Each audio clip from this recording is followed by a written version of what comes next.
the documentary was absolutely stunning. It was so cool to watch. But the first thing I want to ask is, why polar bears? What drew you to this animal to kind of explore their story? Golly, Jeff and I have been fortunate enough to work in the Arctic for many years, and we filmed polar bears for TV documentaries, usually separate sequences. And we always knew they'd make amazing stars for a Disney nature movie.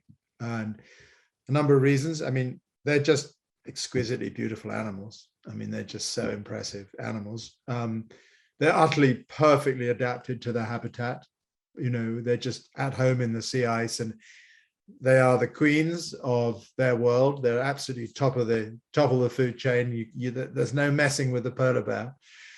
We knew from post experience there was loads of behaviors and stories that had never been filmed before. So we knew there was some fantastic fresh challenges for us as filmmakers. And also we felt it was a very timely film because of climate change. And, you know, it's happening faster in the Arctic than anywhere else. And polar bears are at the coal face of climate change. And we were delighted that Disney was supportive in us making not just an entertaining and engaging narrative, but also to have an environmental element to our story as well. Yeah, that was very, very interesting aspect to me, especially the way it was told. What kind of inspired the decision to make this documentary almost a first-person narrative from the perspective of the polar bear? Well, all Disney natures have a central narrative, and always have done, and had a central character. And I think for Alastair and I, the real challenge of this film was to how to tell the experience of a female polar bear over the course of 15 years, to help people connect with the experience of motherhood, which is obviously central to the storyline and to the bear's life. And then also tell a story that helped communicate a climate change message, which is very central to the entire purpose of the film, in a way that connected to the character, that felt emotional, that felt real, and that felt experiential. And I think where we landed was that the first person narration actually helps us do that. It really personalizes the experience. It helps our audience understand that uncertainty that any bear experiencing this world that's changing beneath their feet, you know, what that's actually like. And I think it connects you to the human experience as well. I think it just gives you that ability to really understand the perspective of the bear. So it's an incredibly powerful tool. However, it's also a very hard thing to pull off, and we worried about it a lot, you know, and we worked on the narration a lot, and to be honest, we weren't quite sure it was going to work until it came out of Catherine Keener's mouth, and she completely embodied the character and the tone that we wanted. So it's been a long journey to try and make it successful, but I think interestingly it's the one thing that people have come to us time and again and said that has really made a difference in terms of the way that we've told this story. Yeah, that telling it from the bear's perspective and their confusion to kind of hint at the climate change, being like, everything's changing, I don't understand, this is going to be so much harder, was something I didn't expect. And you're right, it did hit me more in the emotions for that. So just very, very well done. Thank you. Why did you want Catherine Keener to be the narrator for this, to be the polar bear? You know, it's again, it's one of the toughest decisions that you make as a director. We were so happy with Catherine. I mean, she's got an extraordinary ability to carry emotion without being over emotional, if you know what I mean.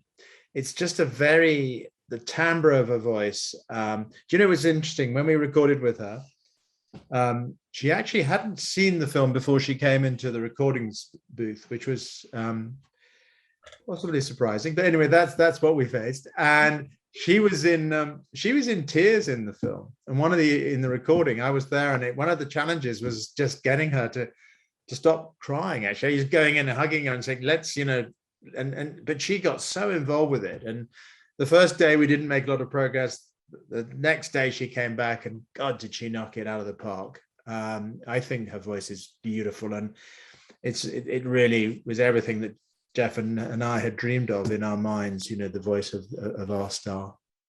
Yeah, I was just blown away, because you're right, it was like emotions, but not too emotional. I wouldn't be surprised if I knew the part that she cried at, because it got me too. No. There was a few, I can tell you. Can you talk a little bit about the process of actually filming this? Because you said you were following this bear for 15 years. That had to be very involved, I assume. The whole process is a huge planning exercise. To be in the right place at the right time, and capture that behavior takes an enormous amount of expertise. It takes, Alastair and I have both been working in the Arctic for over 25 years, and that knowledge is part of the key to understanding how to get good behavior out of bears.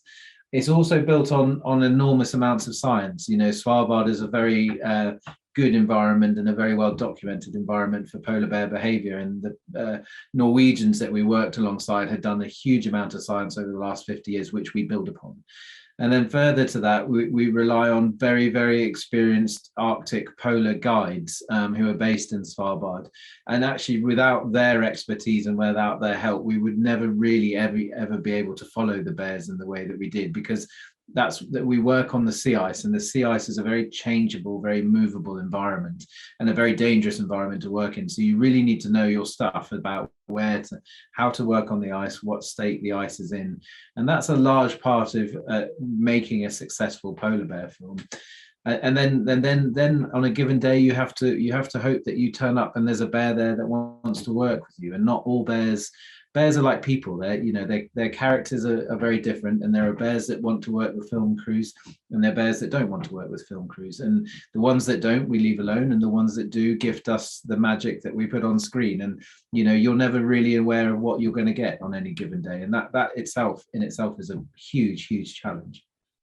Yeah, definitely. Yeah, I imagine polar bears are a little more difficult to negotiate with than actors. Yeah, well, I've heard there are some actors who are as feisty as polar bears, but I can't speak to that. I was really surprised by how solitary polar bears were. I don't think I really expected that. Was there anything about their behavior that kind of surprised you as you were going through the footage with it? We always knew they were solitary. I mean, that's one of the most amazing things about them. The Inuit call them the Great Wanderers, and in the whole of Svalbard, which is a massive area, there are only 300 bears. And so, many bears will spend an awful lot of their life apart, particularly the males. But what did surprise us was, a really surprising thing, for instance, was when the young female met the young male bear, our young star. That had never been filmed before. And when we showed it to the scientists, we said, what on earth is going on here? And they said, well, it's not courtship, it's not sex, it's just joy. It's joy of reuniting after so much loneliness. And they were gobsmacked by that. They'd never seen anything like it. And there was quite a lot of things in this film like that we hadn't expected at all to film. That was one of my favorite parts. Pure joy, completely right. What are kind of the next animals that you would like to follow for documentaries? Well, finding a character that will carry a 72-minute film in a Disney nature narrative is extremely difficult. You have to, it has to be an animal that shows great behavior, that has a character that the audience are going to connect with, that lives in an environment that has the beauty that we like to portray from the natural world. So it's a very hard decision. That being said, there are animals that Alastair and I and the teams do like, we think that they could actually still carry a very, very good film. One of which is wolves. I think we both are very passionate about wolves, and we've worked with wolves for over 20 years through the various other documentary projects that we've worked with. So we know in that story, there is a fantastic story to tell. And, Alastair, are there others that you'd be passionate about as well? Golly, no, it's the wolf. It's the wolf for me at the moment. I love it. That would be so cool. You've hit like two of my favorite animals, so that's perfect. Good. Good. Thank you again for taking the time to talk to me. Just absolutely so well done. It was just stunning to watch, and the character aspect of it was so cool to me, and I'd never seen that before. So thank you so much. Really pleased you enjoyed it. Thanks for your question. Thank you for your question. Thank you.